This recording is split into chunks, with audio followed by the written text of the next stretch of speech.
Hello दोस्तों, यही hub में आपका स्वागत है।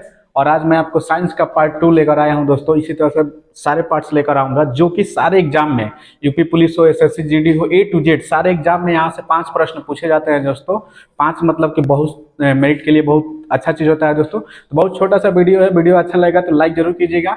चलिए हम लोग प्रश्न पे चलते हैं दोस्तों, ठीक है। तो देखिए दोस्तों, ये है हमारा सामान्य विज्ञान का पार्ट 2। हमने आपको इसके पहले भी एक वीडियो छोड़ रखा है, ठीक है, वो भी देख लीजिएगा। और लाइन बाय लाइन ऐसे छोड़ते रहेंगे वीडियो दोस्तों। तो देखिए दोस्तों, सबसे पहला क्वेश्चन क्या है, बहुत बार पूछा गया है दोस्तों एग्जाम में कि दूध में पाए जाने वाले शर्करा होते हैं। दूध में पाए जाने वाला शर्करा कौन सा होता है दोस्तों? ये होता है लैक्टोज। क्या होता है दोस्तों? लैक्टोज होता है। ये दूध में पाए जाने वाले शर्करा के नाम से है, ठीक है दोस्तों। अब देख लीजिए दोस्तों, सबसे लंबा क्रीमी वर्म है जो हमारे बॉडी में क्रीमी वर्म में पाया जाता है दोस्तों, वो होता है टेप वर्म। कौन सा वर्म दोस्तों? Tape worm. अगला सवाल है दोस्तों कि कपड़ा सुखाने वाले तथा दूध से मक्खन निकालने वाली मशीन कार्य करता है। आईएमपी क्वेश्चन है दोस्तों, बहुत बार एग्जाम में पूछा गया है। ये करता है दोस्तों अपकेंद्रीय बल के सिद्धांत पर। कौन से बल के सिद्धांत पे दोस्तों? अपकेंद्रीय बल के सिद्धांत पे। अगला है दोस्तों कि दूध से क्रीम निकालने पर इसका घनत्व क्या होता है? दूध से क्रीम निकालने पर इसका घनत्व क्या होता है दोस्तों? तो बढ़ता है। दूध से क्रीम निकालने पर इसका घनत्व बढ़ता है, ठीक है दोस्तों। अगला है एक अश्व शक्ति यानी कि हार्स पावर क्या होता है दोस्तों? एक हार्स पावर बराबर 746 वाट के बराबर होता है, यानी कि 746 वाट भी होता है दोस्तों। ये भी कई बार एग्जाम में पूछा गया है।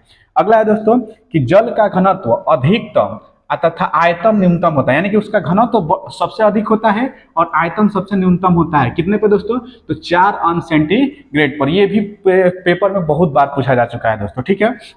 अगला है दोस्तों कि मूल रंग कहलाते हैं। मूल रंग कौन कौन सा होता है दोस्तों? तो लाल, नीला और हरा। लाल, नीला और हरा, आरबीजी कर सकते हैं दोस्तों, ठीक है ना। Red, blue, green. अगला है दोस्तों कि इंद्रधनुष का निर्माण किन क्रियाओं के द्वारा होता है? देख लीजिए, इंद्रधनुष का निर्माण जो होता है, जो 7 कलर दिखाया जाता है बिग की ओर, ठीक है दोस्तों, तो उसमें किसके कारण होता है? तो ये प्रकाश के पूर्ण आंतरिक परिवर्तन के कारण और अपवर्तन और विक्षेपण के कारण इंद्रधनुष का क्या होता है दोस्तों? इंद्रधनुष का निर्माण होता है। इंद्रधनुष में कितने रंग होते हैं दोस्तों? 7। इसको याद करने के लिए क्या करते हैं? भीव गयोर ऐसे लिख लेंगे दोस्तों, तो ये आ जाएगा। इससे निकाल लीजिए वायलेट, इंडिगो, बैगनी, ग्रीन, येलो, ऑरेंज और रेड, ठीक है दोस्तों। इस तरह से 7 कलर होते हैं इसमें, ठीक है दोस्तों। चलिए नेक्स्ट प्रश्न की ओर बढ़ते हैं दोस्तों फटाफट। अगला है, अगर हमारा वीडियो अच्छा लगेगा तो लाइक जरूर कीजिएगा और साथ में कमेंट भी कीजिएगा और इसको शेयर भी कर दीजिएगा अपने दोस्तों में। चलिए दोस्तों, अगला है कि इंद्रधनुष में रंग होते हैं 7। अभी बताया था दोस्तों। इसको याद करने के लिए बहुत आसान सा ट्रिक होता है, वीव गयोर ऐसे लिख लेंगे दोस्तों, तो ये आपके 7 कलर आ जाएंगे, ठीक है ना। किससे क्या होता है अभी नीचे मैं बता दिया हूं। अगला है दोस्तों कि इंद्रधनुष के बीच में कौन सा रंग होता है? इंद्रधनुष का जो सबसे बीच में रंग होता है दोस्तों, वो कौन सा होता है? तो देखिए यहाँ पर बीच में कौन सा रंग है? जी से ग्रीन। इस तरह से लिखने से दोस्तों याद हो जाएगा। लास्ट में कौन सा रहता है? रेड। शुरू में कौन सा रहता है? वायलेट, ठीक है दोस्तों। तो हरा रंग होता है। कौन सा? ग्रीन, यानी कि हरा रंग। देखिए कैसे प्रश्न पूछता है, तो इससे आप इसको आसानी से याद कर सकते हो। अगला है दोस्तों कि प्रकाश का रंग निश्चित होता है। प्रकाश का रंग निश्चित किया जाता है कैसे? तो तरंग दैर्ध्य के द्वारा। किसके द्वारा दोस्तों? तरंग दैर्ध्य के द्वारा। अगला है दोस्तों कि वेधन क्षमता सर्वाधिक होती है किसकी दोस्तों? तो गामा किरण की होती है। 3 किरणें होती है दोस्तों, अल्फा, बीटा और गामा। तो सबसे ज्यादा वेधन क्षमता गामा की होती है, उससे कम बीटा की और सबसे कम अल्फा की, ठीक है दोस्तों। ये भी क्वेश्चन बहुत बार पूछा जा चुका है। अगला है दोस्तों, प्रकाश की चाल सर्वाधिक होती है। तो प्रकाश की चाल सबसे ज्यादा होती है निर्वात में। किसमें होती है दोस्तों? निर्वात में। 3 दशमलव क्या होता है दोस्तों? 3.8 × 10 के घात 12 ऐसी होता है, ठीक है दोस्तों। अगला है प्रकाश का वेग। देखिए यहाँ पर निर्वात में प्रकाश की चाल यहाँ पर दे दिया है, देख लीजिए, 3 × 10 के घात 8 मीटर प्रति सेकेंड, यानी कि 3 × 10 के घात 8 मीटर प्रति सेकेंड होता है ये निर्वात में इसकी चाल, ठीक है दोस्तों। अगला है कि प्रकाश के वेग को सर्वप्रथम किसने ज्ञात किया था दोस्तों? तो ये किया था रोमर ने। किसने ज्ञात किया था दोस्तों? तो रोमर ने किया था। अगला है दोस्तों कि अंतरिक्ष यात्री को आकाश काला दिखाई देता है। कई बार पूछा गया है दोस्तों ये क्वेश्चन। अंतरिक्ष यात्री को आकाश काला दिखाई देता है, क्यों दिखाई देता है दोस्तों? तो सूर्य के प्रकीर्णन के कारण। किसके प्रकीर्णन के कारण दोस्तों? सूर्य के प्रकीर्णन के कारण, ठीक है दोस्तों। और अगला क्वेश्चन देखिए आप लोग थोड़ा सा। अगला है दोस्तों कि समुद्र का जल नीला दिखाई देता है। समुद्र का नीला कैसे दिखाई देता है दोस्तों? तो ये प्रकाश के प्रकीर्णन के कारण। किसके प्रकीर्णन के कारण दोस्तों? प्रकाश के।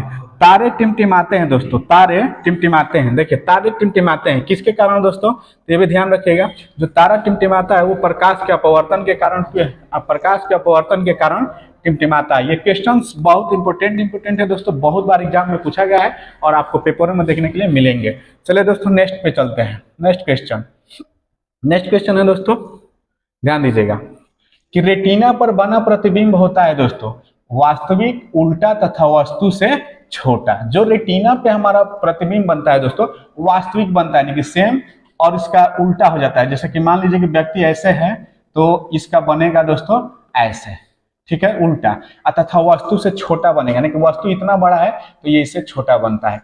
कब दोस्तों? तो रेटिना में जब बनता है तब। तो। अगला है दोस्तों कि समतल दर्पण से बना प्रतिबिंब होता है। तो समतल दर्पण में दोस्तों काल्पनिक, वस्तु के बराबर तथा सीधा बनता है दोस्तों। ये तीनों याद रखिएगा। समतल दर्पण में बना प्रतिबिंब कैसा होता है दोस्तों? तो काल्पनिक होता है, वस्तु के बराबर बनता है और सीधा बनता है, जैसा रहेगा वैसा। देखिए प्रकाश का सबसे अच्छा परावर्तक किसे माना जाता है दोस्तों? परावर्तक तो समतल दर्पण को ही माना जाता है। किसको माना जाता है दोस्तों? समतल दर्पण को। देखिए जैसे कि दर्पण हमारा अगर समतल है, अगर इस पे प्रकाश की किरणें सीधे पड़ेंगी तो फटाक से टकरा कर परिवर्तित होती है दोस्तों। इसलिए क्या किया जाता है? इसको समतल दर्पण को प्रकाश का अच्छा परावर्तक माना जाता है। अगला है दोस्तों कि दो समांतर दर्पण के बीच रखी गई वस्तु, ध्यान दीजिएगा, दो समांतर दर्पण के बीच रखी गई वस्तु का प्रतिबिंब कितना बनता है दोस्तों? तो देखिए अगर इधर से कोई शीशा हम लगा दिए और इधर से भी कोई शीशा लगा दिए, इसके बीच में वस्तु देखेंगे दोस्तों, इसका चित्र इधर में बनेगा, फिर इसका इसमें टकरा के बनेगा, फिर इसका इसमें टकरा कर, ऐसे पता ही नहीं चलेगा। तो इसलिए इसका आंसर क्या हो जाता है दोस्तों? अनंत। क्या हो जाता है दोस्तों? अनंत। यानी कि दो समान दर्पण के बीच में रखी वस्तु का प्रतिबिंब अनंत होता है। क्या होता है दोस्तों? अनंत बनता है। अगला है दोस्तों कि हवा का बुलबुला, ध्यान दीजिएगा, हवा का बुलबुला जल में व्यवहार करता है अवतल लेंस के भांति। जो हवा का बुलबुला है दोस्तों जल में जब ऐसे बुझबुझिन फेंकता है तो कैसे बिहेव करता है दोस्तों? तो अवतल लेंस की भांति करता है। अगला है दोस्तों, ध्यान दीजिएगा, अगला क्वेश्चन है, देखिए ध्यान से। अगला क्वेश्चन है दोस्तों, चलिए अगला क्वेश्चन दे दिया है दोस्तों कि विद्युत फ्यूज का मिश्रण होता है। ध्यान दीजिएगा, जो विद्युत का फ्यूज बनता है दोस्तों, ध्यान दीजिएगा, विद्युत का जो फ्यूज होता है बनता है, जो विद्युत में हम लोग फ्यूज यूज करते हैं, किसका बनता है दोस्तों? तो तांबा, टीन और सीसा का मिश्रण होता है। तीनों से मिलकर विद्युत का फ्यूज बनता है दोस्तों, ठीक है। इसके बाद दोस्तों जो हीटर में तार होता है, जो कि हीटर में लगा रहता है और रेड होता है यानी गर्म होता है, वो तार किस चीज का बना होता है दोस्तों? ये बनाता है नाइक्रोम का। किसका दोस्तों? नाइक्रोम का। इसी तरह जो बल्ब में फिलामेंट यूज होता है दोस्तों, वो क्या इसका बनता है? तो टंगस्टन का, ठीक है, टंगस्टन का, ठीक ना, बल्ब का फिलामेंट। चलिए दोस्तों अगले पर चलते हैं हम लोग। अगला क्वेश्चन देखिए, अगला है दोस्तों कि ट्यूबलाइट में भरा होता है। तो देखिए ट्यूबलाइट में जो भरा जाता है दोस्तों वो पारे का वाष्प और आर्गन गैस, ये भरा जाता है। जो ट्यूबलाइट हमारा इससे बड़ा बड़ा अच्छा होता है दोस्तों, इसमें कौन सी गैस भरी जाती है? देखिए फोड़ने पे ये बहुत तेजी से फूटता है, तो पारे का वाष्प और आर्गन। फ्यूज तार किसका बना होता है दोस्तों? तो सीसा और टीन का बना होता है। बहुत बार ये सारे क्वेश्चंस पूछे गए हैं दोस्तों। वीडियो अच्छा लगेगा तो लाइक जरूर कीजिएगा, साथ में कमेंट भी कीजिएगा। फोटोग्राफी में उपयोग होने वाला तत्व है दोस्तों, बहुत बार ये क्वेश्चन पूछा गया है, सिल्वर ब्रोमाइड। कौन सा ब्रोमाइड दोस्तों? Silver bromide. अगला है दोस्तों कि फोटोग्राफी में फिक्सर यानी कि अस्थायीकरण के रूप में क्या प्रयोग किया जाता है दोस्तों? तो ये किया जाता है sodium thiosulphate. Sodium thiosulphate photography में जो फोटो हम बनाते हैं उसको अच्छा से प्रिंट करके जो लेप लेके आता है, फोटो एकदम फिक्स कर देता है कि उसको हाथ से ऐसा रगड़ने पे भी फोटो छूटता नहीं है। उसके लिए क्या, किस चीज का? तो सोडियम साल्फेट का यूज किया जाता है दोस्तों। अगला है कि फोटोग्राफी में कौन सा अम्ल प्रयोग किया जाता है दोस्तों? तो जो फोटोग्राफी बनता है दोस्तों उसमें कौन सा अम्ल है? तो वो होता है ऑक्जेलिक अम्ल। कौन सा अम्ल दोस्तों? ऑक्जेलिक अम्ल। ऑक्जेलिक अम्ल का यूज होता है। अगला है दोस्तों कि तेल में दीप में, देखिए बहुत बार ये क्वेश्चन पूछा गया है कि तेल के दीप की बत्ती, तेल में ऊपर, बत्ती में तेल ऊपर की ओर उठता है, यानी कि तेल का जो बत्ती होता है इसमें तेल कैसे ऊपर की ओर चढ़ता है, तो ये क्रिया कहलाती है दोस्तों केशिकत्व क्रिया के कारण। यानी कि तेल का जो बत्ती है उसमें किस प्रकार से तेल ऊपर की ओर चढ़ता है और जलता है, ये प्रक्रिया क्या कहलाती है दोस्तों? केशिकत्व क्रिया कहलाती है। अगला है दोस्तों हीरा का चमकना तथा मृग मरीचिका का बनने का कारण है। बहुत बार पूछा गया है दोस्तों, हीरा का चमकना और मृग मरीचिका का बनने का कारण है दोस्तों पूर्ण आंतरिक परिवर्तन के कारण। ये किसके कारण चमकता है दोस्तों? तो पूर्ण आंतरिक परिवर्तन के कारण चमकता है। ठीक है दोस्तों, अगला देख लीजिएगा क्वेश्चन इसी में। अगला है दोस्तों कि भूधर, देखिए भू स्थिर उपग्रह की ऊंचाई कितनी होती है दोस्तों? तो ये होती है 36,000 किलोमीटर। भू स्थिर की चौड़ाई कितनी होती है, ऊंचाई कितनी होती है दोस्तों? तो ये होता है 36 किलोमीटर। चलिए दोस्तों अगला क्वेश्चन चलते हैं हम लोग। अगला क्वेश्चन है दोस्तों, ध्यान दीजिएगा, क्या है? सूर्य का ऊर्जा का स्रोत होता है दोस्तों। देखिए सूर्य की ऊर्जा, सूर्य में ऊर्जा इतनी आती कहां से है? तो ये होता है दोस्तों नाभिकीय संलयन के कारण। किसके कारण दोस्तों? नाभिकीय संलयन के कारण। अगला है दोस्तों, रॉकेट की गति आधारित होती है दोस्तों। ये होती है संवेग संरक्षण के सिद्धांत पे, संवेग संरक्षण के सिद्धांत पे। मानव नेत्र कार्य करता है दोस्तों, मानव का नेत्र कार्य करता है क्या? उत्तल लेंस की तरह। किसकी तरह दोस्तों? उत्तल लेंस की तरह। अगला है दोस्तों, निकट दृष्टि दोष, मायोपिया दूर किया जाता है। ध्यान दीजिएगा, निकट दृष्टि दोष जो होता है मायोपिया, वो किस प्रकार के लेंस से दूर किया जाता है दोस्तों? तो अवतल लेंस के लिए, अवतल, यानी कि निकट दृष्टि में अवतल और दूर दृष्टि में दोस्तों, दूर दृष्टि में उत्तल का।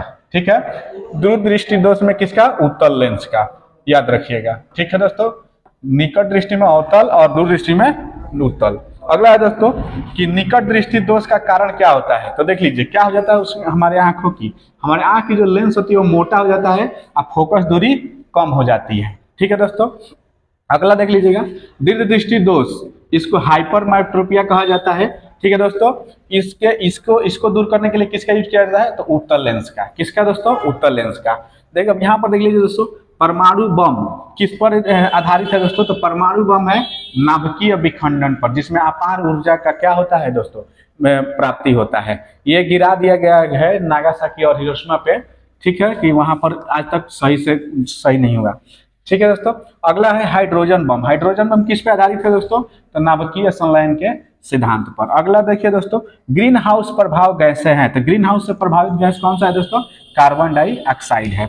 अगला है दोस्तों कि दाढ़ी बनाने तथा आंख नाक कान बनाने की जांच करने में कौन सा दर्पण का प्रयोग किया जाता है दोस्तों?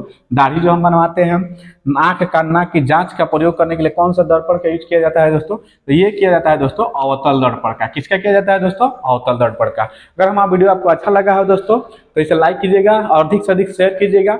इसी के साथ जय हिंद जय भारत, मिलेंगे फिर अगले पार्ट में।